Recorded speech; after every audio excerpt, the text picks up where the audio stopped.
acompañan Ricardo Barragán Manso del Instituto de Geología de la UNAM y Giancarles Melgarejo de la Facultad de Ciencias de la Tierra, Universitat de Barcelona. Pues la verdad, antes que nada, una bienvenida muy cordial a nuestros invitados.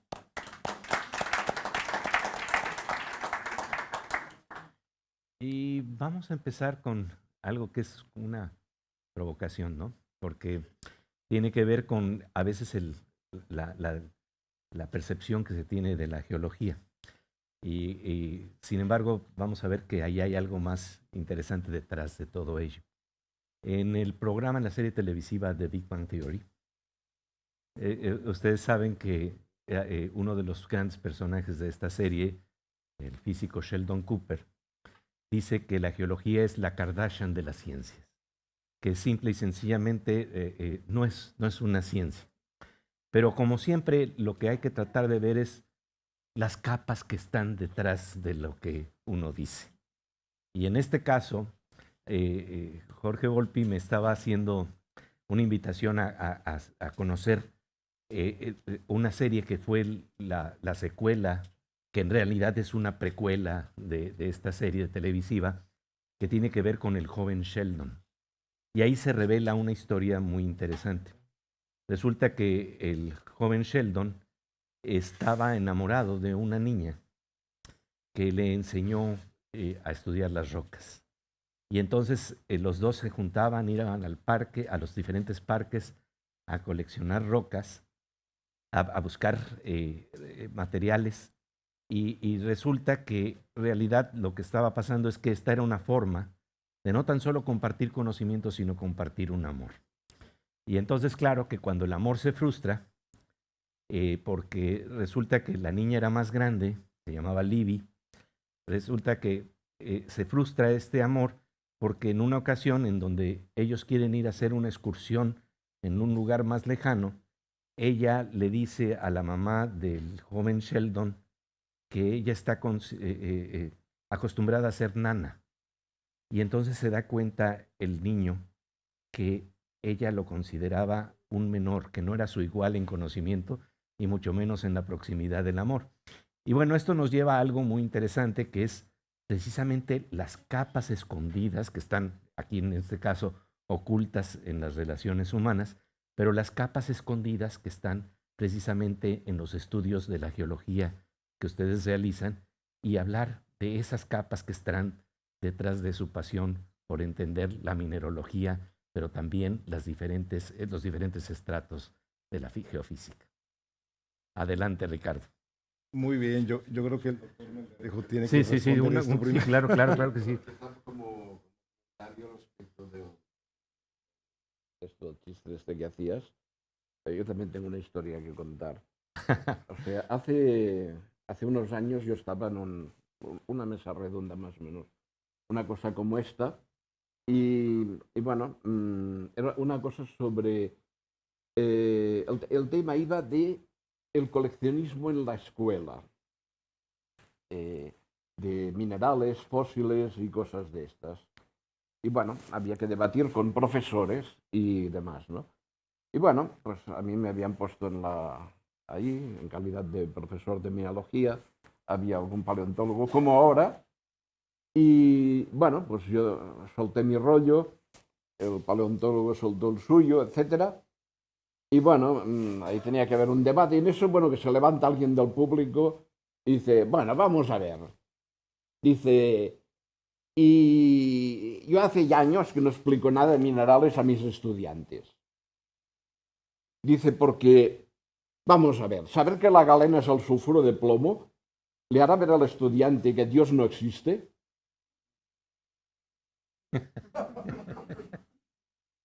Entonces, la respuesta, o sea, ¿por qué? ¿Para qué saber mineralogía, geología, biología,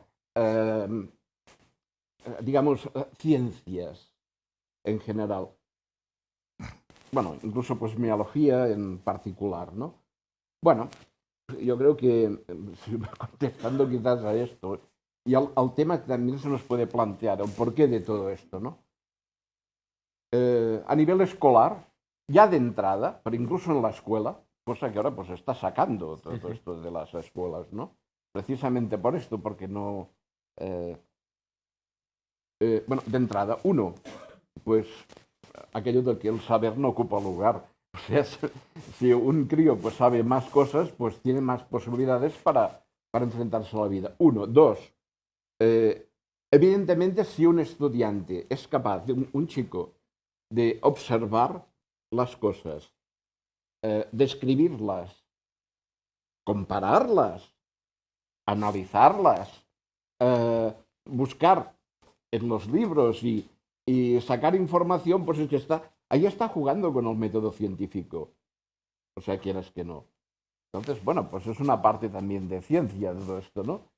Entonces, pues bueno, vamos a ver. Con una herramienta muy sencilla, pues la gente ya puede empezar a trabajar con este tipo de problemas. Pero es que hay más cosas. Vamos a ver. Una de las cosas que hacemos normalmente con los estudiantes, con los niños que llegan a nuestro departamento, es que sacamos un piedrolo lo más feo posible de granito. Mira, ¿ves? ¿Qué te parece esto? Es un piedrolo típico de aquí, de un adoquín de la calle, ¿no? Es que esto es feo y demás. Esto es feo y tal. Bueno, pero ahora vamos a hacer una cosa. Te voy a enseñar cómo es esto por dentro. Y le enseñamos una lámina delgada de granito, la metemos en el microscopio, giramos la platina, ponemos níqueles cruzados, ve los colores de interferencia y ve una cantidad de colorines, un espectáculo precioso. Algo precioso. ¡Oh! El ¡oh! Conseguir ese ¡oh! De los niños, eso es muy importante. Y hay una lección subliminal también en esto, que incluso las cosas más feas, aparentemente más feas,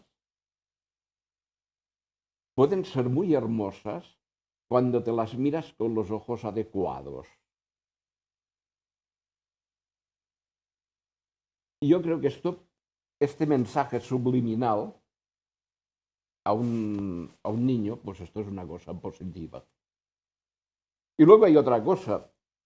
A los niños les gustan los minerales. Bueno, pues que los disfruten, porque es una cosa que es bonita, igual que los fósiles y todo esto y tal, ¿no? Porque los niños ya ven muchas cosas horribles y van a ver muchísimas más en su vida. Pues que disfruten las cosas que son bonitas. ¿Qué pasa? ¿No? Pues yo creo que sí que vale la pena de que la gente disfrute de las colecciones desde los primeros momentos y desde los momentos más avanzados. Porque ahí está la segunda parte, pero es lo que vamos a hablar ahora. Claro, claro. Muy bien. Es de verdad muy interesante esto porque realmente estamos hablando de la curiosidad, ¿verdad? Del asombro que trae el conocimiento de lo que nos rodea. Y el optimismo, la sensación de decir, no todo es como parece. Eso es muy hermoso. Hay otros estratos, otras capas que explican lo que somos, ¿no? Realmente, en el caso de esta frustración que tenía este personaje, pues se explicaba simple y sencillamente porque había un quiebre emocional que hacía que entonces aborreciera la geología, pero no era este el caso realmente. Y bueno, en tu caso, hablemos de las capas y de los estratos que están detrás de tu trabajo, porque como en todo, siempre es muy interesante descubrir esos estratos. Muy bien, muchas gracias. Pues sí, mira, qué interesante forma de iniciar el conversatorio. La provocación es aceptada. Es una provocación que yo mismo he provocado en los últimos 2 días, si te habrás dado cuenta. Sí, sí, claro. Porque yo hubiera querido tener a una física o a un físico que me enseñara o tratara de explicarme esta física de niño también, ¿no? A lo mejor yo no sé si hubiera generado frustración, no creo, porque además la física a mí me apasiona. Bueno, el que no se hubiera enamorado a alguien de ti, eso es lo que Ay, provocó el odio a esa ciencia. Muchas gracias, pero mira, antes de iniciar a hablar del rollo que traemos hoy, sí. pues yo quiero agradecer infinitamente esta oportunidad, esta invitación. Creo que hemos visto pláticas desde ayer en las que a mí me han provocado mucha reacción. Platicábamos fuera de los conversatorios oficiales, y hace rato en la primera plática o en la segunda, no recuerdo, volvían a tocar un tema que para mí es importantísimo y que tiene que ver con esta transversalidad entre las disciplinas, ¿no? Hablábamos de que la ciencia tiene que ser interdisciplinaria. Yo me atrevo a decir que vamos hacia la transdisciplina incluso. Y esa transversalidad no nada más de la ciencia, sino con otras disciplinas como el arte, ¿no? U otras vocaciones como el arte. A mí me gusta mucho, ¿no? Mezclar el quehacer científico con todas las disciplinas del conocimiento. Y un encuentro como estos para mí es muy provocado, precisamente. Yo hablaba con colegas que están aquí participando en este encuentro maravilloso, que agradezco infinitamente a la Fundación y a todos los involucrados, ¿no? El haber hecho esto posible, que deberíamos de tener una iniciativa en este manifiesto escrito, o lo que vaya a resultar de estos 3 días, que ya ayer acordamos que vamos a hacer algo, pues que esto se haga una buena práctica, ¿no? Año con año. Y si es posible alternar México, España, sería fabuloso para mí. Ese es mi punto de vista muy personal. Así como está la Casa de México en España, pues hay representaciones de España en México. Y podríamos hacer esa transversalización precisamente y acercar las intenciones, ¿no? Desde la ciencia y el arte, para que los conversatorios ocurran en ambos lados del charco, ¿no? Uh-huh. Esa es mi visión. Y por otro lado, bueno, hemos hablado desde ayer de cuestiones de frontera, y yo me ponía a reflexionar desde ayer, bueno, ¿qué son las fronteras, no? ¿Hasta dónde llegas? Yo provocaba ayer con esta pregunta de la tecnología nano, ¿no? De que para mí en micropaleontología la frontera eran los microfósiles, ¿no? Llega la nanotecnología y ahora voy hacia los nanofósiles, ¿no? Y me decían, bueno, ¿sabes si existen picofósiles? Pues no sé, ¿no? Entonces, la frontera para mí es infinita, ¿no? O sea, no es finita. Entonces, esa es parte de la curiosidad que yo siento cuando hago investigación. Ya lo dijo bien el doctor Melgarejo, yo soy paleontólogo, yo estudio rocas carbonatadas también, rocas de origen químico, y para mí es fascinante desde el punto de vista investigativo meterme a una roca, pero también asomarme a esa lámina delgada, que es un mundo maravilloso. El doctor lo describió desde el punto de vista de un concepto artístico, ¿no? Cuando todas esas luces llegan a tus sentidos, para mí es una obra de arte, lo que yo veo abajo del microscopio, ¿no? Pero cuando puedo entrar a una parte interpretativa ya desde el punto de vista científico y poder leer en una lámina delgada de una roca de hace 120 millones de años, y que lo que yo estoy viendo bajo el microscopio a través de los minerales y de los microfósiles, puedo reconstruir una cuenca marina, en el caso de una roca carbonatada de origen marino, y saber cómo era la profundidad, cómo era la dinámica paleoambiental, cómo era la salinidad, cómo era la intensidad de luz, con un material de referencia tangible que yo mismo muestré, ¿no? En una localidad fosilífera, y que me permita remontarme 120 millones de años e imaginarme un mar, ¿no? En el cual nadaban organismos que ahora son extintos, ¿no? Para mí eso es maravilloso. Es de construir un mundo a partir de una roca. Eso es fascinante, ¿no? Exacto. ¿Cómo es posible? Entonces, hace rato que decían de la edad del sol, ¿no? En la mesa anterior, yo me puse a pensar en lo que yo comentaba ayer en la mesa final sobre el tiempo geológico, el concepto del tiempo geológico. Y que a veces nos cuesta, si no tenemos un entrenamiento filosófico y mental, entender, ¿no? Esas dimensiones cuando hablamos de miles de millones de años. Porque estamos acostumbrados a entender conceptos en tiempos ecológicos, ¿no? Y ese es también un gran reto. Entonces, bueno, creo que esta conversación que tendré con el doctor Melgarejo, cual agradezco que haya tomado su tiempo valiosísimo para estar aquí y acompañarme en esta presentación, más que un proyecto de investigación, tiene que ver con un convenio y un proyecto de docencia o de ayuda a la docencia en el ámbito de la mineralogía. Y aquí quiero comentar otro aspecto que se ha mencionado también de manera muy recurrente, y creo que lo mencionó la mesa de Neuro, ¿no? Donde decían que los rectores de repente para la foto quieren firmar esos convenios, pero después no pasa nada, ¿no? Yo quiero disentir un poquito de eso, porque sí, efectivamente, el que pase algo tiene que ver con la voluntad y el acercamiento de dos intenciones o tres o cuatro que se unen en una cuestión específica, ¿no? Pero para poder hacer un convenio específico tú necesitas un convenio marco, o el famoso convenio sombrilla que se le llama, ¿no? Y si no existe este convenio marco entre dos instituciones que lo firman las figuras representativas, que son los rectores en estos casos, pues no es posible hacer estos convenios específicos. Al menos en la UNAM no es posible, desde el punto de vista jurídico. Bueno, lo que vamos a hablar hoy, el doctor Melgarejo y yo, es sobre precisamente uno de estos convenios específicos, ya aterrizados, ya firmados, que está corriendo, es un proyecto vivo en el cual estamos trabajando, que tiene su fundamento en este convenio marco que firmó el rector de la UNAM con el rector de la Universidad de Barcelona.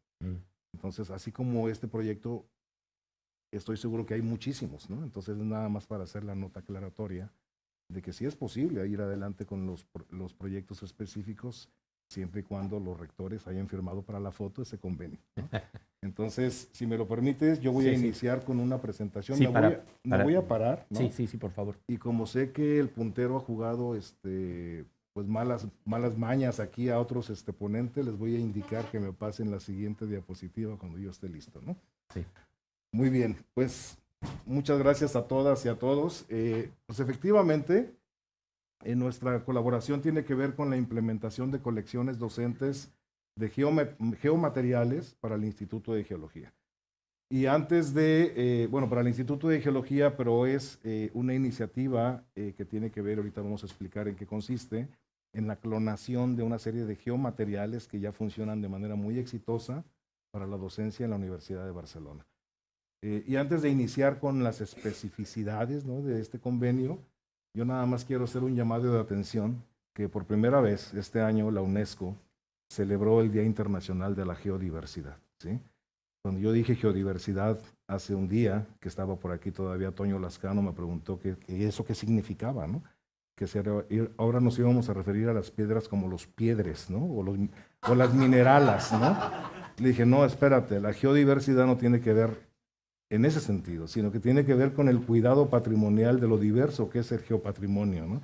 Entonces quiero hacer este llamado porque el 6 de octubre, muy recientemente, se celebró por primera vez el Día Internacional de la Geodiversidad. Y lo resalto aquí en esta conversación porque para poder impulsar que la UNESCO definiera el 6 de octubre como el Día Internacional de la Geodiversidad, pasaron muchos años y tuvimos que empujar mucho. Y lo menciono aquí porque España tuvo mucho que ver, México tuvo mucho que ver, Brasil tuvo mucho que ver, Portugal tuvo mucho que ver. Y a nosotros nos tocó trabajar de manera conjunta entre estos 4 países para hacer una mesa que de alguna forma permeó hacia América Latina para tener el apoyo de sociedades, instituciones académicas, escuelas de geología, etcétera. E hicimos tanto ruido que por fin los convencimos, ¿no? Y dicho sea de paso, en el marco de la celebración del Día Internacional de la Geodiversidad, la UNESCO por primera vez lanzó la convocatoria para definir los 100 geositios mundiales de la UNESCO. No geoparques, los 100 geositios mundiales de la UNESCO. Y curiosamente, después de esta actividad que estoy sosteniendo aquí en Madrid, yo tengo que ir a Bilbao, a Zumaya, para ser más específicos, a recibir la acreditación del primer geositio mexicano mundial de la UNESCO, que curiosamente de 283 fichas técnicas que se enviaron del país, quien se sacó la lotería fue el Instituto de Geología con una de sus 3 fichas técnicas. Y a eso voy. Entonces me siento muy honrado, muy orgulloso de estar aquí, pero también de ir a este evento maravilloso de la UNESCO a acreditar el primer geositio mundial para México. Entonces, dicho lo anterior, la siguiente, por favor. Ok, yo quiero, antes de platicar del proyecto en sí, de en qué consiste esta colección, poner como antecedente que en el Instituto de Geología, del cual en estos momentos tengo el privilegio de ser el director, ¿no? Desde hace 4 años y algo, tenemos 4 departamentos académicos, no voy a leer todo esto, y una estación regional. Bueno, los 4 departamentos académicos están en Ciudad de México, en Ciudad Universitaria, y una estación regional que está en uno de los polos muy distantes del país, en el noroeste, en Hermosillo, Sonora, ¿sí? Muy cerca de la frontera con Arizona.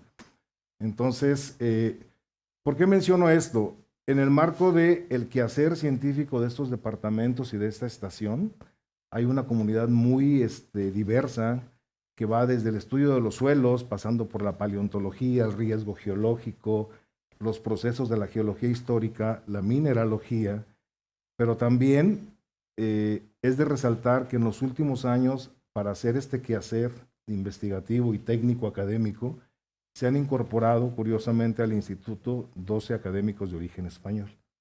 Entonces, es una población bastante grande, ¿sí?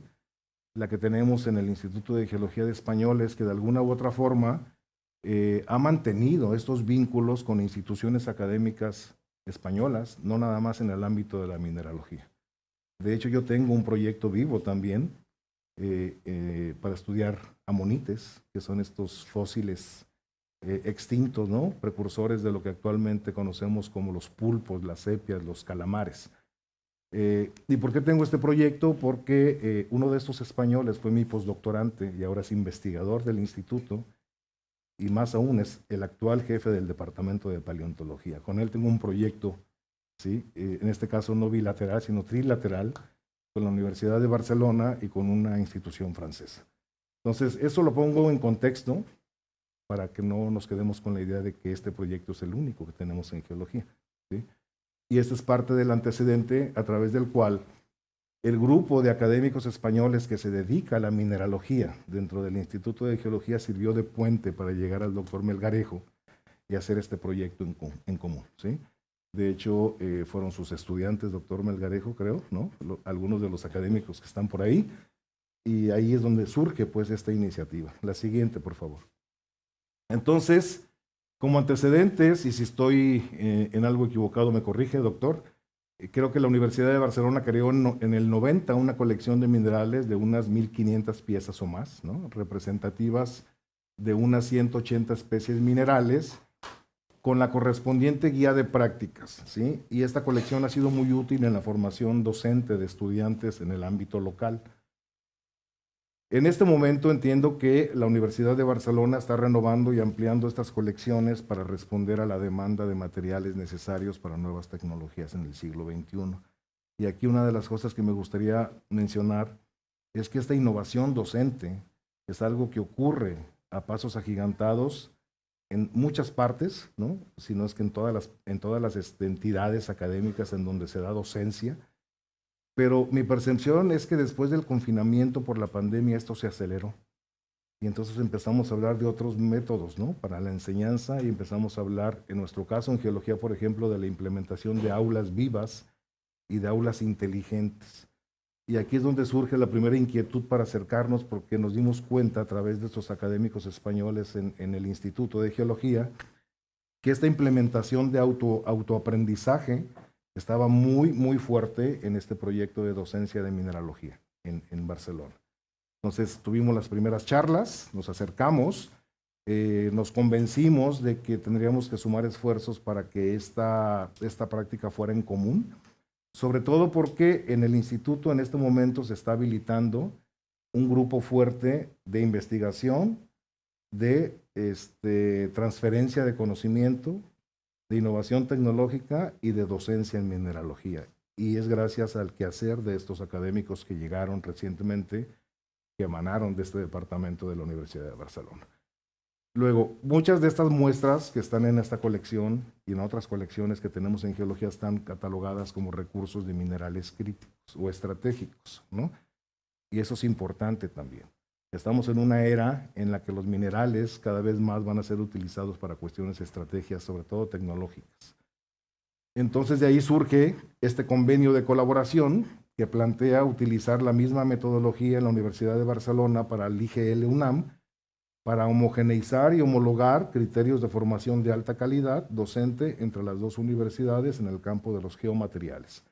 Ahora, aquí hago el quiebre, porque originalmente pensábamos, bueno, los minerales son interesantes, pero ahora la colección ha crecido y el doctor ha sido muy generoso y ha alimentado esta colección para la transferencia a México, y eso se ha diversificado. Me acaba de enviar una tabla en donde viene el listado de todo lo que ya tienen embalado para transferir a México, y yo me asusté, porque de repente dije, ¿dónde voy a meter tanta cosa, no? Pero evidentemente son cosas que están bien cuidadas, que van a ser depositadas en una colección oficial, bien curada, y esto ya incluye minerales, rocas, fósiles y etcétera, ¿no?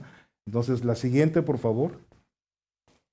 El objetivo de esta clonación o de este proyecto, bueno, es crear una colección docente de geomateriales homologada entre ambas instituciones académicas para su uso en las enseñanzas de asignaturas. Ahí está la lista, ¿no? Va desde la cristalografía, pero pasa por la paleontología, las 3 petrologías, llegando a yacimientos minerales. ¿Por qué ponemos esto? Porque pretendemos que con una sola colección, de manera transversal, se cumplan las necesidades y los objetivos de enseñanza en muchas asignaturas, no solamente en mineralogía, ¿sí? Y otro de los proyectos en prospectiva, que Barcelona lo ha hecho de manera muy exitosa con otros polos, ¿no?, del mundo, es que obviamente el interés es que eso se siga clonando a instituciones académicas hacia América Latina, y quizás México puede ser el puente a través del cual busquemos más socios para este proyecto, ¿no? La siguiente, por favor. Bueno, las etapas del proyecto están ahí. Evidentemente, lo primero en lo que nos pusimos a trabajar es en lo que se necesitaba para clonar esta colección, hacer un espejo y mandarla a México. Alimentación y crecimiento. La alimentación y crecimiento es porque esta colección pretende ser una colección viva, ¿no?, que se enriquezca, que crezca con el tiempo. Y lo interesante de este tipo de proyectos o de convenios entre dos regiones tan distantes es que el compromiso en las bases de colaboración de este convenio está precisamente el aportarle cosas locales, ¿no?, o en este caso minerales o fósiles en el ámbito mexicano, que no tiene esta colección. Y de ahí ir creciendo conforme vaya itinerando, ¿no? Preparación de guiones prácticos es importantísimo, y el doctor nos hablará de ello en un momento, porque pretendemos que, si bien va a haber clases presenciales, decimos nosotros, ustedes dicen enseñanza lectiva, ¿no? También uno de los objetivos es que el espacio sea un espacio en donde los estudiantes llegan y realicen autoaprendizaje a través de materiales amigables, ¿no? Entonces, es un proyecto en donde el aula va a ser más dinámica. Donación y envío. Bueno, es una donación, se llama donación, pero en realidad es una transferencia. Hicimos una serie de diálogos entre Barcelona y México para no llamarle donación. Lo pusimos ahí porque está en las bases de colaboración, porque estos abogados del jurídico de los cuales les hablo quieren poner el léxico, ¿no?, legal. Pero bueno, yo lo veo como un intercambio, ¿no? Y el envío... Es algo raro. Sí, y el envío, bueno, está a punto de ocurrir. De hecho, es algo que ya estamos a punto de lograr. Y posteriormente la instalación. Y esta instalación es algo que requirió un esfuerzo por nuestra parte en México, pues para hacer una instalación más adecuada, ¿no? No teníamos el lugar donde se iba a localizar. Afortunadamente, en geología yo tenía espacios muertos. Me puse como dijo hace rato el doctor Franco, no sé si alguien tiene por aquí en su bolsillo una moneda, por favor. Me puse a pasar el bote entre las autoridades de la universidad. Decimos en México pasar el bote cuando pides una colecta, ¿no?, monetaria. Y conseguí el recurso. Entonces se pudo habilitar un espacio bastante generoso para hacer estas instalaciones, para colocar la colección, las aulas de enseñanza, y más aún conseguimos el patrocinio de una compañía de microscopía que es CarSize, para vestir un espacio en donde va a estar la parte del aula inteligente para la microscopía, en este caso, ¿no? Porque una de las segundas etapas después será laminar todo el material y hacer la colección de micro, ¿no?, de todos los geomateriales. Entonces, la siguiente, por favor. Y en ese sentido, bueno, de esto no voy a hablar mucho porque el doctor nos va a comentar. En esta clonación, esto es algo que de hecho puso el doctor en la presentación, así que no me voy a detener, ahorita lo va a retomar él. La definición de las características ideales de las muestras, que sean usables en diferentes asignaturas, obtener piezas de muy alta calidad docente, y para esto el doctor ha sido muy activo con sus estudiantes y su grupo de trabajo para recolección, compra y donativos de materiales que alimenten la colección y la rotulación. Creo que hasta ahí van. La siguiente, por favor. Entonces, bueno, yo voy a concluir nada más para darles una muestra de cómo estamos habilitando estos espacios. En la imagen del lado izquierdo ven una vista general de lo que es el vestíbulo en la planta baja del Instituto de Geología en Ciudad Universitaria. Y aquí yo puse esta imagen a propósito porque lo que ven en el muro derecho es una pieza de un artista de origen austriaco, si mal no recuerdo, pero ya nacionalizado mexicano, que se hace conocer como Peñalta. Y lo puse a propósito porque es un pintor extraordinario que ha expuesto en muchos museos, en muchos foros. En este momento prepara una exposición en Japón, que utiliza la roca como lienzo, ¿sí? Y su proceso creativo él lo denomina el alma de las rocas. Y él se ha acercado mucho al Instituto de Geología desde los últimos años porque más que ver las lajas de las rocas que para él le inspiran un proceso creativo en el cual él tiene una conversación previa antes de intervenirlas, esta pieza la denominó el ojo de Medusa, no se aprecia muy bien ahí, pero la intención es pararte delante del lienzo o de la pintura y dejar que la pintura te hable. Yo he estado varias veces y cada vez veo cosas distintas. Yo he visto ahí animales, caras, manifestaciones de dioses, ¿no? De las mitologías, de distintas mitologías, y es fascinante su proceso creativo, ¿sí? Esta va a ser la entrada a la colección. A propósito la pusimos ahí porque lo que él hace es precisamente, sin saberlo y sin tener conocimientos geológicos, hacer un reconocimiento de lo que se conoce en estas lajas como la fábrica textural, ¿no? Y empieza a ver a través de las venas y de la manifestación de los arreglos de los fósiles y los minerales precisamente, figuras que él rescata porque dice que son seres que quieren salir de la estructura interna de la roca. Y por eso su proceso se denomina el alma de las rocas, porque saca las almas que están atrapadas en este proceso de litificación rocosa, ¿no? Algún día, ojalá pudiéramos tenerlo aquí en la Casa México, en Madrid, ¿no? Esto es una vista general de una de las aulas. La siguiente, por favor. La estantería que estamos colocando consiste en este tipo de muebles. Ya están instalados, si se dan cuenta, pues los pisos, todos nuevos, porque son áreas que se habilitaron para ello. Y lo que está ahí son muestras de las colecciones mexicanas que estamos recuperando para ver con qué contamos en cuanto a los faltantes y quizás estar listos para alguna parte de la retroalimentación. La siguiente, por favor. Este es el espacio de la microscopía que acabamos de vestir. De hecho, no se han estrenado, son los microscopios petrográficos de Carl Zeiss. Cada uno tiene su cámara con distintas técnicas de iluminación, incluso la herramienta de los Nicoles cruzados de la que hablaba el doctor, para hacer esta petrología de alta resolución para la determinación de los distintos minerales, ¿no? Y sus respuestas ópticas a este tipo de iluminación. Y las aulas de docencia, ¿no? Con la estantería. Y la siguiente, por favor. Y bueno, yo con esto voy a concluir. El planteamiento que hacen desde Barcelona a nosotros es que el uso del material tiene que tener todos estos elementos, ¿no? Y el doctor tenía ahí el texto, a lo mejor le escondí ahí el texto en la guía, pero le voy a dejar en esta diapositiva para que él retome la conversación. Si quiere, le pedimos a los chicos de la computadora que nos lea el guión en los textos, pero es algo muy sencillo. Lo hice más bien para hacerlo más amigable a la vista, doctor, ¿sí?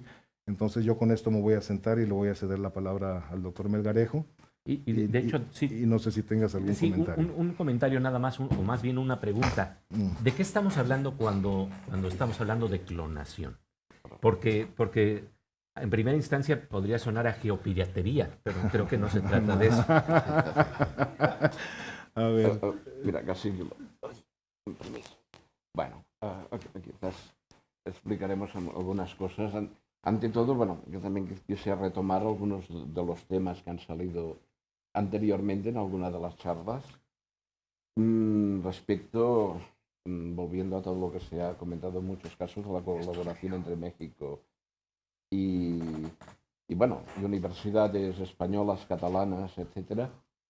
Y bueno, de hecho, de nuestro departamento tenemos una historia bastante parecida, incluso en nuestro departamento de mineralogía, de que, pues bueno, durante la Guerra Civil, pues hubo profesores que tuvieron que exiliarse por la sencilla razón, pues bueno, que eran cristalógrafos. Y claro, pues mira, para proponer un ejemplo, pues esta persona, pues era claro, pues era catalanista, era de izquierdas, pero claro, además es que, Dios mío, había estado en Rusia, porque había una escuela de cristalografía muy potente en Rusia. ¡Oh, Dios mío! ¡Qué pecado más temible! Y evidentemente, pues tuvo que exiliarse, como no, pues en México creó una escuela de cristal, el doctor Fabregat, de cristalografía.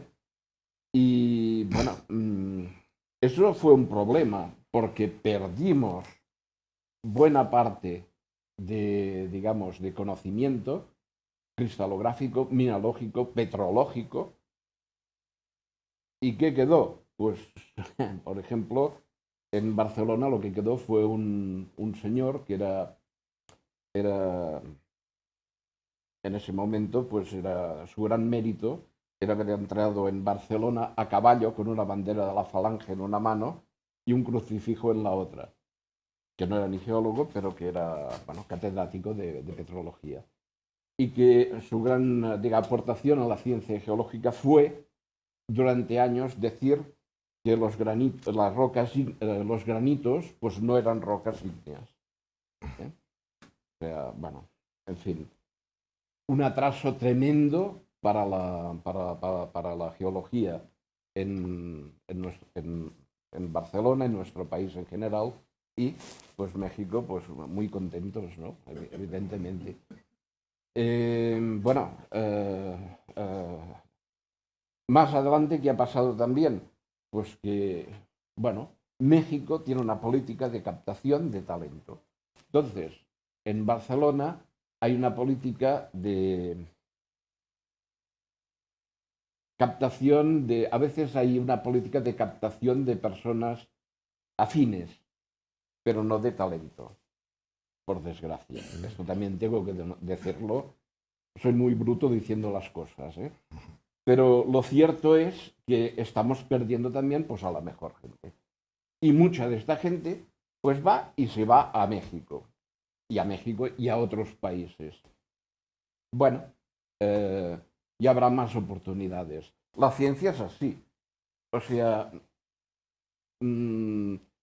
por desgracia, a veces tenemos que movernos hacia donde tenemos una oportunidad o donde se nos presenta a todos. Nos ha pasado alguna vez. Y tenemos que lidiar con circunstancias no muy favorables.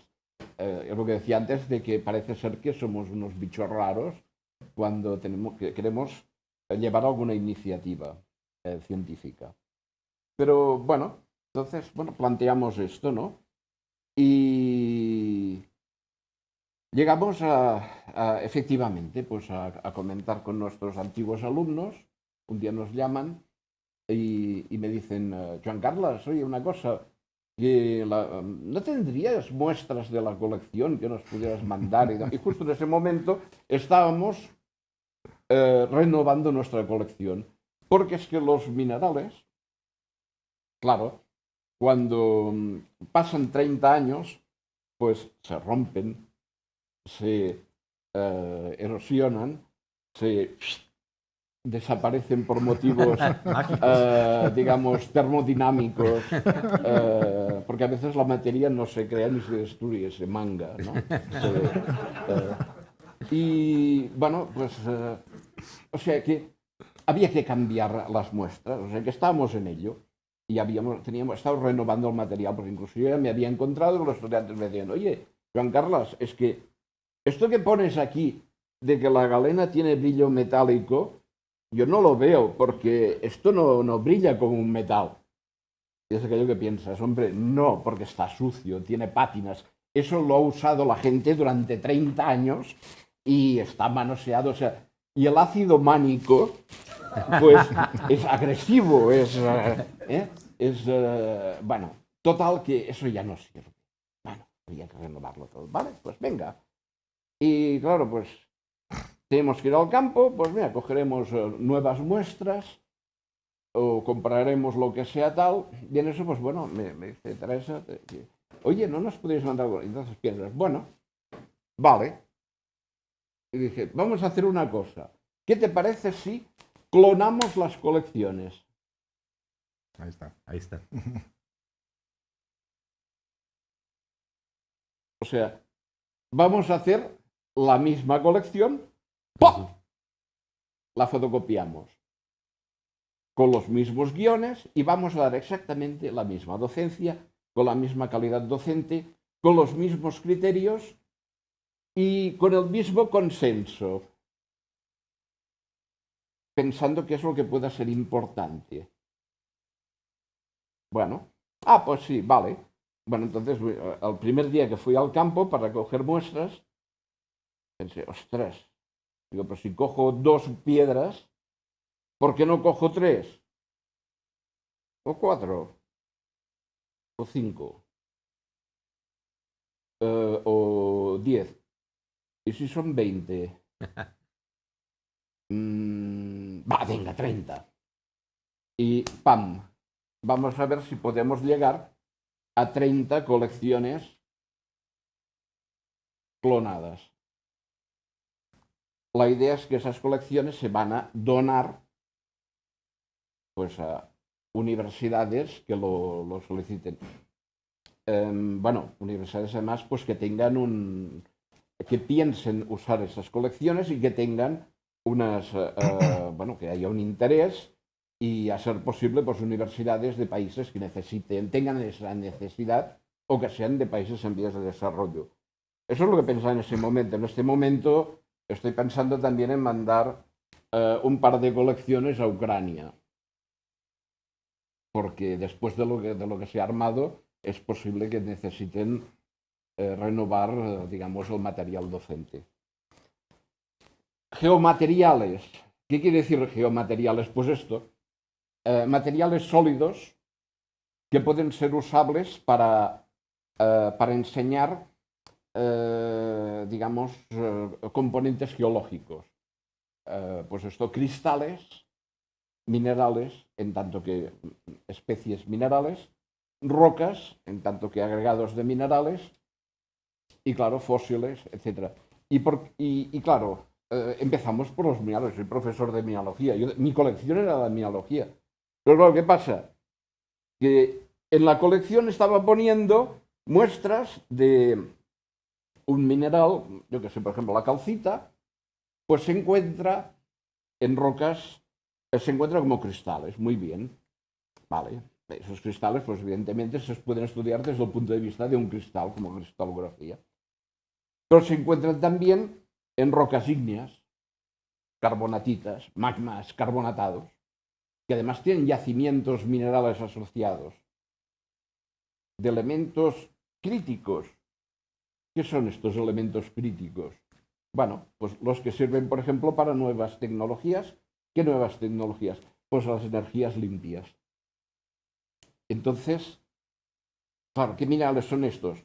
Pues mira, los que no salen en los libros de mineralogía. Muchos que no salen en los libros de mineralogía. ¿Y entonces qué? Pues hay que crear nueva metodología docente al respecto. Hay que explicar a los estudiantes, durante decenas de años hemos explicado cómo diferenciar entre algunos minerales clásicos del siglo XX, como minerales de plomo, de zinc, no sé. Y ahora, pues bueno, hay que pensar en minerales de tierras raras, hay que pensar en minerales de litio, hay que pensar en otros tipos de minerales que hasta ahora pues, no tenían esa importancia. pero que son ahora bases para poder construir sociedades alternativas. Entonces hay que espabilar, porque es que todo esto que estamos hablando, que si paneles solares, etcétera, esto no sale de la nada. Esto, la materia no se crea ni se destruye, se manga. Los paneles solares, pues no salen por aquello que decían de la generación espontánea, aquello de las moscas que salían del... ¡Fup! No, se necesitan unos componentes y esos componentes pues pueden incluir indio. Bueno, ¿y el indio? ¿De dónde sacamos el indio? Incluso si hay un problema, muchas veces lo explico en clase y los estudiantes dicen, ¿indio? ¿Y esto qué es? Y claro, piensa en aquello el señor con plumas. No, pues bueno, claro, es un elemento. Ya, ¿y esto dónde se encuentra? Bueno, pues es que, claro, ahora tenemos proyectos de investigación para este tema. Estamos trabajando en eso. Pero, claro, pues hay que introducir toda esta información nueva digamos, en los programas docentes. Entonces, y que el estudiante se dé cuenta también de que su trabajo es importante, porque sirve para resolver problemas que la sociedad se plantea. Ya no estamos hablando de un trabajo puramente científico, etéreo, aquello de decir, no, bueno, es que somos mucha gente piensa en el geólogo como alguien que va por el campo, recoge fósiles o piedras y las pone ahí en una estantería. No. Digamos, hay una serie de cosas pues, que son, como con todo, pues son básicas también para el funcionamiento de la sociedad. Y esto es importante que, de entrada, que también lo sepan nuestros alumnos. Pero cuidado, que conozcan lo que en estos momentos pues interesa. Y esto implica pues que hay que entrar con nuevos tipos de minerales y con nuevos tipos también de forma de enseñar digamos, estas ciencias. Bueno, de aquí que cuando planteamos de hacer la lista de minerales, nos dimos cuenta de que, hombre, si antes eran 180, pues a lo mejor es que ahora son 220. Y que en vez de 1500 piedras, pues vamos a necesitar unas 1800 o quizá más. Pues, y la cosa se puede poner peor. Me refiero que esto ha ido creciendo, creciendo, creciendo. Y la pregunta que alguien puede hacerse es de, bueno, vamos a ver, porque esta pregunta ya me la hicieron una vez. Esta pregunta me la hizo un señor que ahora entonces era vicerrector de estudiantes y que ahora es el rector de la Universidad de Barcelona. Cuando yo le pedí un becario para que nos ayudara a clasificar estas colecciones. Y me dijo, sí, no, esto que explicas está muy bien, dice, esto de los minerales, ver minerales en clase y tal. Dice, pero ¿y por qué no haces una página web? Porque una página web puedes hacer fotos muy buenas y todo esto lo puedes explicar y lo verá muy bien el estudiante y ahora se puede hacer con mucha calidad las fotos y demás. Y puedes hacer vídeos y demás. Bueno, yo es que soy un poco bestia. Y bueno, diciendo las cosas y no me corte. Dije, mira, es que ¿cómo te lo diría? Esto de enseñar minerales es como el sexo. No puedes mirarlo con fotos. No sirve. Tienes que lamer, tienes que sopesar, tienes que acariciar tienes que utilizar todos tus sentidos. Es que esto es así. Para diferenciar una sal de una caliza, ¡ñac!, tenemos que chupar. Vale, pues es lo mismo. Tenemos que usar todos nuestros sentidos y eso no lo podemos hacer con una página web, al menos por ahora. Entonces, ojo con eso, porque a veces también se habla mucho de las nuevas tecnologías y demás, y como en el sexo, las nuevas tecnologías pueden estar muy bien como un aporte extra, pero, digamos, la parte presencial, llamémosle así, es importante. El rector pues lo entendió perfectamente, rió mucho y me dijo, y nos concedió un becario automáticamente. O sea que la comparación es muy bestia, pero funcionó. Entonces, vamos a ver. Creo que es importante que quede sentado que los estudiantes tienen que utilizar ese material porque ese es el problema que van a tener que resolver en el campo, cuando ellos estén trabajando en el campo. Si están haciendo una cartografía, si están buscando recursos, si están realizando una exploración para evaluar la posibilidad de que una zona sea utilizable para almacenar, incluso para montar un cementerio. Estamos hablando de este tipo de problemas. Entonces, pues el estudiante necesita tener unos conocimientos muy consolidados y muy interiorizados y que sean, digamos, que pueda mantener a lo largo del tiempo. Entonces el problema con el que nos íbamos encontrando es que a veces, claro, 180 especies minerales, otros tantos, bueno, muchos más fósiles, muchas más rocas, todo eso lo sumas, son muchos nombres. Y eso va saliendo, y ostras, al final los estudiantes se quejan de que tienen un popurrí de nombres y que se hacen un lío. Bueno, entonces si tenemos una única colección, que es la que ellos van a ver desde primer curso, porque el mismo mineral lo van a ver en primer curso, y van a ver los cristales. El mismo mineral lo van a ver en segundo curso, porque van a ver pues que se trata de un mineral determinado. Lo van a ver en tercer curso, porque van a ver van a conocer sus implicaciones petrológicas, o en cuarto curso, porque van a conocer sus implicaciones en yacimientos o en lo que sea.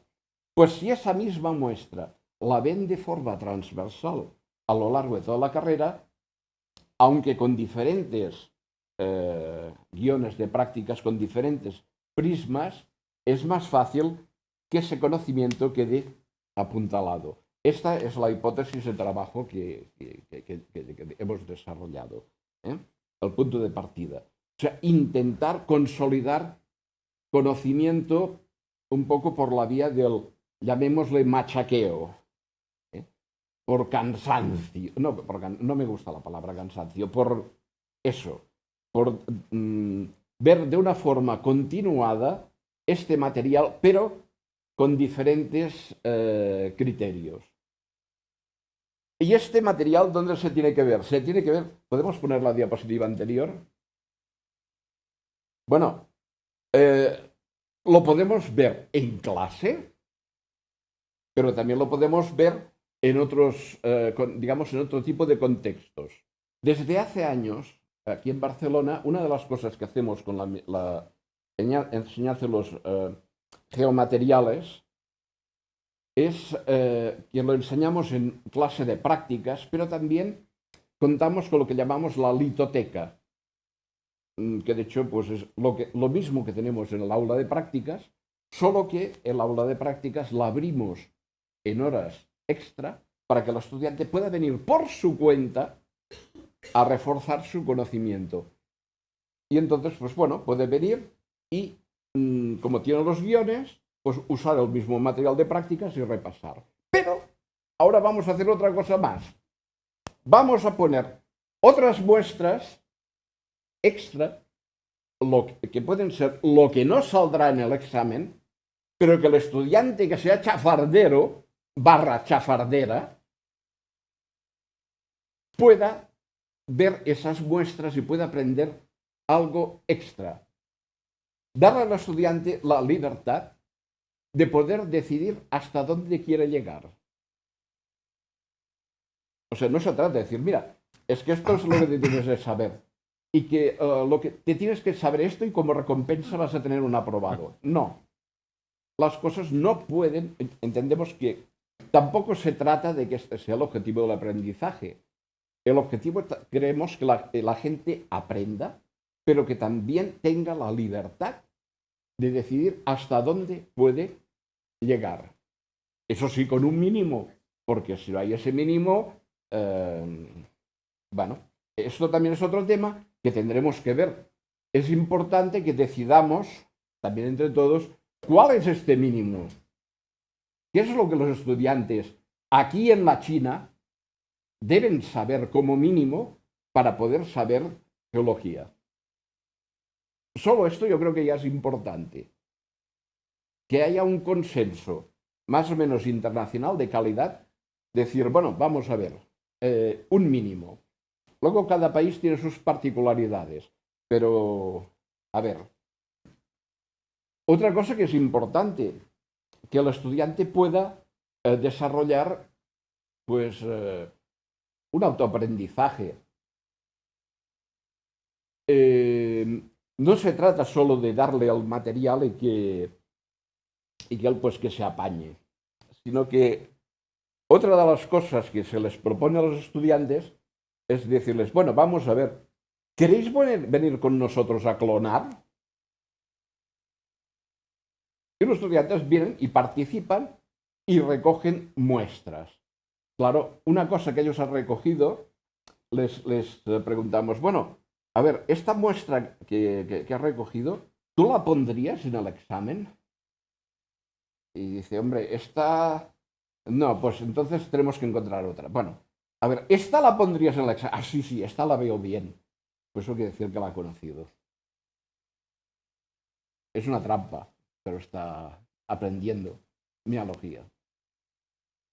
Porque lo está aprendiendo por sí mismo. Pero además hay otra cuestión, que de esta manera también se involucra en un proyecto solidario, porque sabe que este tipo de material lo usarán otras personas a las que probablemente jamás conozca. Y creo que este concepto también es importante, que la gente sea capaz de trabajar, de apoyar a otras personas desinteresadamente a las que a lo mejor jamás conoce. Y esto es importante también. Bueno, y que a lo mejor, si esta colección tiene que durar 30 años, bueno, pues yo seguro que no conoceré a mucha de esta gente que va a usar la colección, ¿no? Pero creo que es importante que veamos esta cosa desde esta perspectiva. Bueno, y otra cosa que es importante también, que el estudiante se dé cuenta, primero, que su trabajo es importante, sirve, y que además él está metido en este proyecto, en el proyecto. De hecho, no lo hemos puesto aquí en la presentación, pero aquí hay un listado, ahora veréis, un listado de profes de la UB y de México y demás, pues que hay como 50 estudiantes de Barcelona que están trabajando en este tinglado. Voluntarios. ¿Esto cuenta para nota? ¡No! A mí me dijeron una vez porque presenté este proyecto para un proyecto de innovación docente. Dijeron, no te lo aprobamos porque esto no lo haces obligatorio. No, pues que no me da la gana de hacerlo obligatorio. Esto tiene que ser un trabajo voluntario. No, pero es que tú tendrías que ponerles nota. No, de ninguna manera. No todo tiene que funcionar por una recompensa. Yo creo que también tenemos que estimular a la gente o plantearle la posibilidad de que haga cosas, no por una recompensa, sino por una solidaridad, por un cariño, por una... que no se trata simplemente de sacar un aprobado. Bueno, vale, este sería un poco el planteamiento del tema, ¿no? O sea,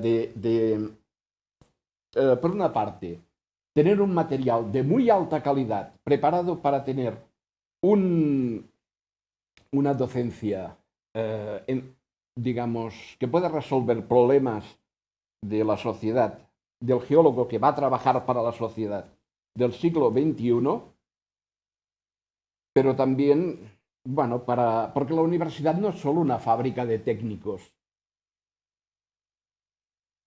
porque si no seríamos un instituto un centro de formación de técnicos superiores o algo parecido. Si somos una universidad, pues somos algo más. Quizás algo más también desde un punto de vista transversal, porque la universidad nace desde un punto de vista humanista. Y yo creo que por esto que estamos diciendo de una serie de conceptos que están por aquí, sé que funciona mal el esto, por lo tanto, esto va también bien. Estos temas, esta palabrita, yo creo que claro, la libertad no es solamente meter un papel en una raja cada 4 años. Son más conceptos. Implica pues la capacidad de decidir. Si tú eres capaz de decidir si quieres participar en un tema o no, por ejemplo. Para mí que un estudiante participe o no en este proyecto, pues la persona es libre. Y depende de sus circunstancias. No será para mí mejor ni peor que participe o no. Y cada uno sabe sus posibilidades. Bueno, pues libertad. Siguiente, por favor. Bueno, pues aquí tenemos estudiantes ALA trabajando en estos temas. Estos eran cuando eran pequeñitos, bueno, pequeñitos, ya no pequeñitos. El de la tripa soy yo también, el de la derecha. Y aquí tenéis, bueno, algunas de las cajas clonadas. Esto que se ve aquí, pues son cajas llenas de material clonado. Estos son los albores del proyecto. Y bueno, esto era cuando estos eran estudiantes de tercer curso y demás. Ahora la chica esta ya está haciendo un doctorado, el otro chico también. O sea que, bueno, se han empoderado totalmente y ahora no hay quien los pare. El siguiente, por favor. Bueno, de profes, pues sí, se han metido aquí profes de Crista, de Mine, de Petro, de Paleo, de depósitos, tal, en la Universidad de Barcelona y en la UNAM, pues bueno, yo creo que esta lista va a ser más larga. Mucho más larga. Y hasta ahora cuando lleguen los piedros, esto va a crecer. Adelante, por favor. Bueno, esto es un ejemplo de cómo se ha estructurado la colección docente. Entonces, bueno, y los nombres están puestos en inglés o en un catanglish, porque esto va a ir a países seguramente pues, de lengua no hispanoamericana. Entonces, pues bueno, aquí veréis que hay una serie de nombres de minerales, aquí en este caso son elementos, y aquí una serie de minerales que están, esto es de un estadio previo, preliminar del proyecto. Aquí todavía estaban digamos, unas cajitas de estas están en verde, otras están en diferentes colores. Esto quería decir, pues que bueno, que a medida que se iban clonando, los iba pintando de verde. Y los demás, pues bueno, significaba alguno que tendríamos que comprar, otro que tendríamos que, bueno, mangar o lo que fuera, ¿no? Y bien, pues como podéis ver como elementos, pues bueno, azufre, bismuto, cobre, hierro, dices hierro. Bueno, es que hemos metido meteoritos, por ejemplo. Un tema que normalmente pues en geología no se ha tocado mucho, pero es que hay que tocarlo también, porque esto también es el futuro. Diamante, pues bueno, pues sí, hay que tocarlo también. Un estudiante tiene que, oro, tiene que... sí, ese es el problema. Bueno, ya, ya te encontraremos. Siguiente, por favor. Vale, entonces, hemos intentado que las muestras sean representativas de todos los aspectos de la especie. ¿Qué quiere decir? Pues que vamos a poner cristales con diferentes tipos en los que puede presentarse, pero también variedad de colores. Eso quiere decir que, bueno, pues hemos buscado piezas un poco buenas. Estos son espodumenas de calidad gema. Siguiente, por favor. Diferente grado de dificultad. Pues hombre, vamos a ver si podemos poner cristales bonitos, que esto se ve fácil, pero luego lo vamos a complicar un poco. Cristales no tan bonitos y luego cosa ya más fea. Y entonces, pues bueno, que el estudiante sepa reconocer este tipo de piezas en los diferentes casos en que se pueda presentar. Hay trucos. Siguiente, por favor. Cristales simples de este mineral o cristales del mismo mineral pero en roca. Claro, desde el momento en que está en roca, pues este cristal, aquí en este caso, como está aislado, lo podemos enseñar como mineral o como cristal en cristalografía. Cuando está en roca, lo podemos enseñar como mineral, pero también como roca. Por lo tanto, es usable en diferentes asignaturas. Claro, en primer curso verán esto, en segundo curso también, en segundo curso verán este y en tercer curso volverán a verlo. Resultado, machaqueo.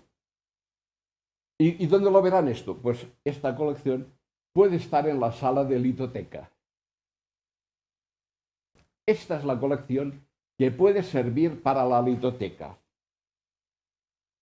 ¿De acuerdo? Aparte, hay las colecciones de cada asignatura que puede explicar cada profesor. Esta es la colección de la litoteca. Siguiente, por favor. Oro en cuarzo. Bueno, pues como oro o como yacimientos. Otra, por favor. Bichos, los amanites, los amigos de Ricardo, que esto puede servir para explicar la calcita, porque, la calcita o un óxido, pues goetita, porque está fosilizando otro. Y luego, pues bueno, ¿cómo lo sacamos esto? Pues, bueno, yendo a buscarlo. Pues coger el coche, pim pam, pim pam, pim pam, pim pam, esto es en Cataluña, pim pam, pim pam, pim pam, pim pam, pues todos estos sitios uno detrás de otro, con excursiones con nuestros estudiantes. Ah, ¿solo en Cataluña? Siguiente, por favor. No, pues los Alpes. Pa, pa, pa, pa, pa, pa, pa, pa, pa, pa. ¿Solamente los Alpes? No, porque hemos ido también al sur de Italia, hemos ido por toda la península ibérica, en Francia, etc. O sea, y bueno, nos hemos quedado a ir a más sitios, pero no o sea, vamos a ver si esto también lo montamos, porque con el tiempo, más cosas. Siguiente, por favor. Bueno, pues entonces, ¿cuál es la idea? En clase, el material docente y en clase de litoteca, pues la colección de conjunto que podemos utilizar para todas las asignaturas. Y como material complementario, pues ahí sí que podemos tener nuestra página web con las fotos. ¿Fotos de qué? Pues de los minerales, del yacimiento en el que se obtuvieron los minerales. Es decir, que la gente va a hacer un poco de geoturismo.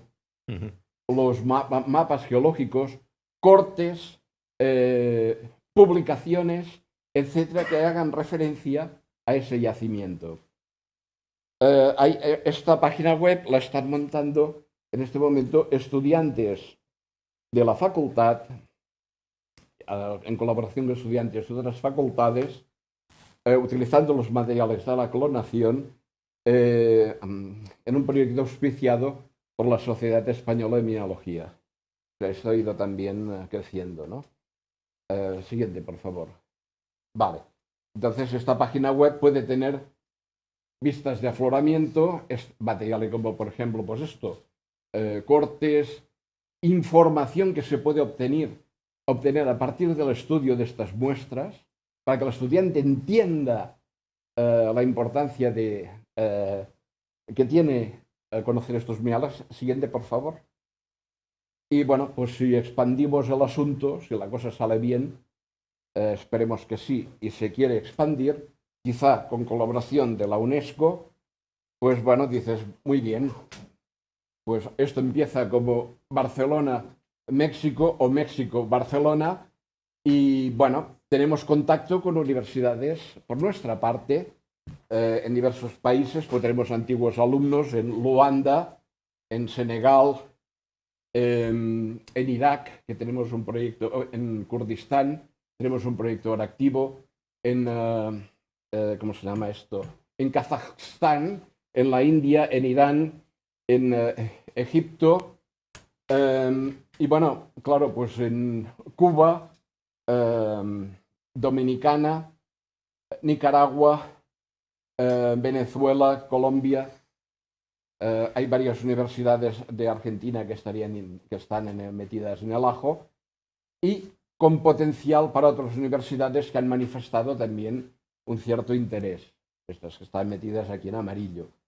Pero bueno, que esto está abierto, de manera que si vosotros, la UNAM, tiene un interés estratégico por algunas universidades,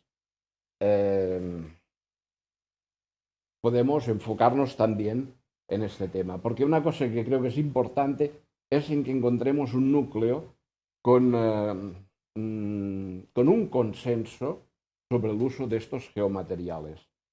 Y por otra parte,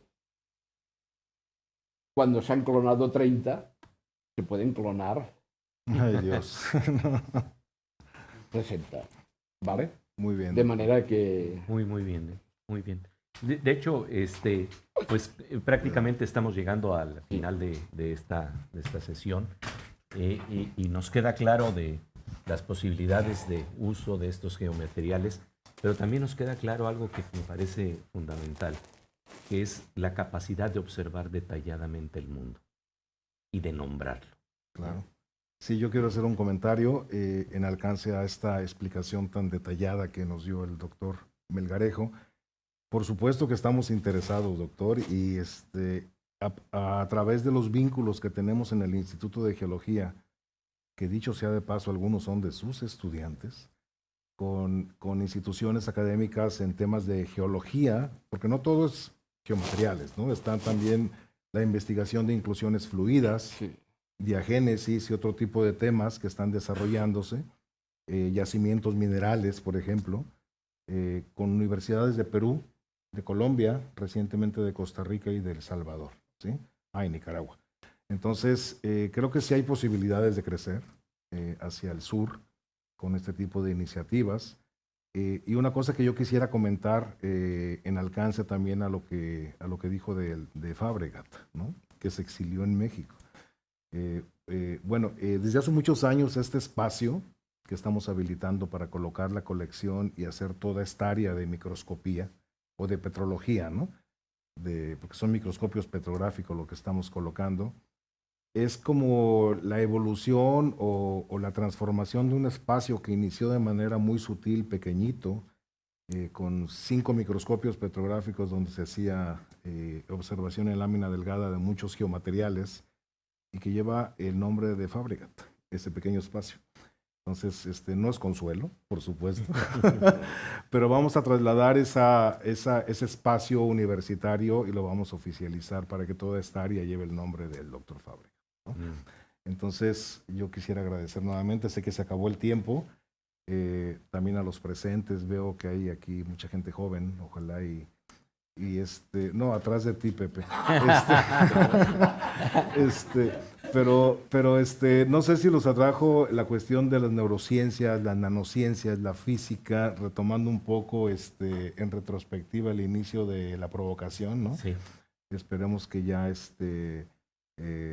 cambiemos un poquito la visión, ¿no? De que yo veo la geología incluso como un área en la que la transdisciplina y la interdisciplina es cada vez más necesaria para hacer interpretaciones, ¿no?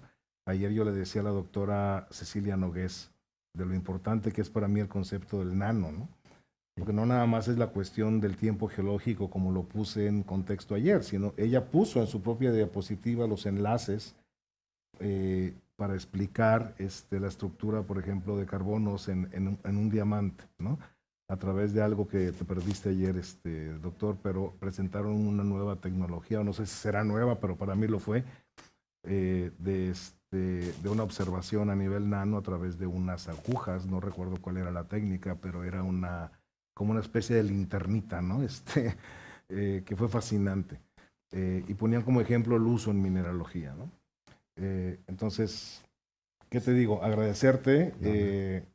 Gracias por la provocación. No me altera, al contrario, me provoca. Sí, porque de lo que se trata, como hemos visto, Sí. es de esa capacidad de asombro que podemos tener frente a un objeto, de poder verlo, observarlo, detallarlo y nombrarlo. Y eso, antes se decía con una palabra muy desgastada, amar lo que tenemos enfrente, Pues porque es. lo sabemos nombrar, porque sabemos nombrar nuestras rocas, porque sabemos nombrar el mundo que nos rodea. De verdad, les agradecemos muchísimo su participación en este encuentro. Muchas gracias.